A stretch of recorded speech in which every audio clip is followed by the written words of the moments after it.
So good day everyone, I am Precious Ferlimi V. Rojo and this is the Medieval Europe and its Zenith, Economic History. Farming is the primary source of the growth of the economy of medieval Europe, but later trade and industry became more important. Towns grew in number and size and merchants became more important too. Like all pre-industrial societies, the main source of their economy is agriculture because they were farmers in those days. The medieval manure, also known as the vale from the Roman villa, was an agricultural estate that was managed and owned by its lords and officials. Most industry in the medieval Europe was carried out on a very small scale and was closely related to farming. Either processing its produce or servicing its needs.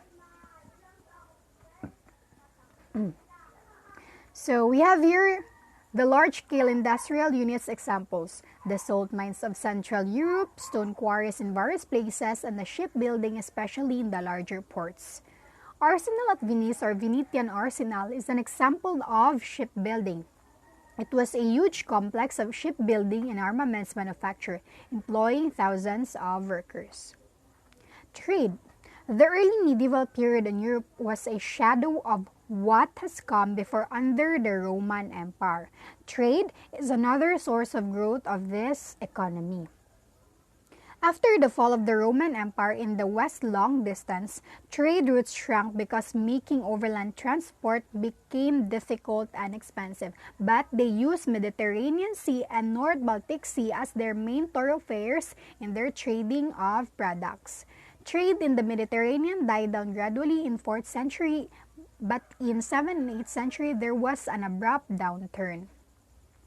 Trade in the North Sea and Baltic. The North Sea had for millennia home to coastal shipping on a more local scale than in the Mediterranean. So stout it is around ships or cargoes used to carry, it is a round ship or cogs used to carry cargoes, and it is a deep-drafted, wide-beamed vessels.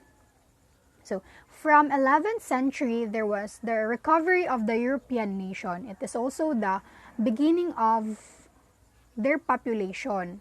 The population began to increase. The volume of the trade expanded, the rise of banking, and the spread of the market economy.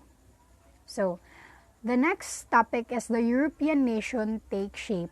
The changing role of kings. Germanic kingdoms established in Europe.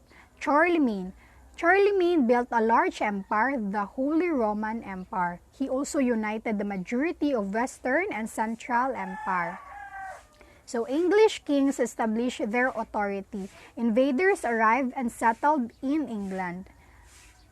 But Alfred the Great, the ruler of Kingdom of Wessex, took the lead of resisting the Danes, the Germanic tribes. He defeated the Danes in 886, forced them to agree to peace. But in 9th century, Danish Viking finally invaded England. So, paano yun nangyari?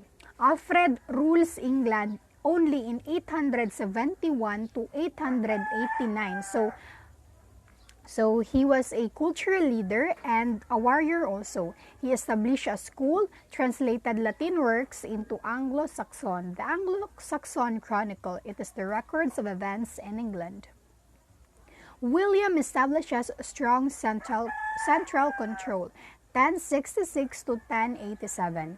William I, also known as William the Conqueror, sometimes William the Bastard. He was the first Norman king of England and he produced the Domesday Book. It is a basis for assessing taxes for many years. The King's Court created a common law, and it is the French feudal law introduced by the Normans. William the Conqueror. The Magna Carta limits royal power. When we say Magna Carta, it is a great charter and it is a book of King John of England. And it is a royal charter of rights also. Parliament grows in power. When we say parliament, it also talks about the Constitution. William the Conqueror continued the tradition by seeking advices of important churchmen, landowners, and nobles.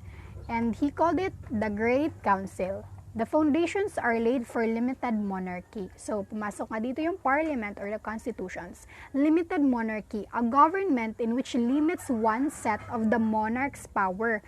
And nag-share dito yung king and the parliaments sa authority and power. So, when Middle Ages ended, France was a unified state. And Louis XIX established a royal courts and produced absolute monarchy, a government in which the monarch has the complete power. So, nag-oppose talaga dito ang absolute monarchy sa limited monarchy. Otto the Great German king in 936. In 962, Otto convinced the Pope to crown him as the Emperor of Romance, and he wanted to dominate Italy and the papacy.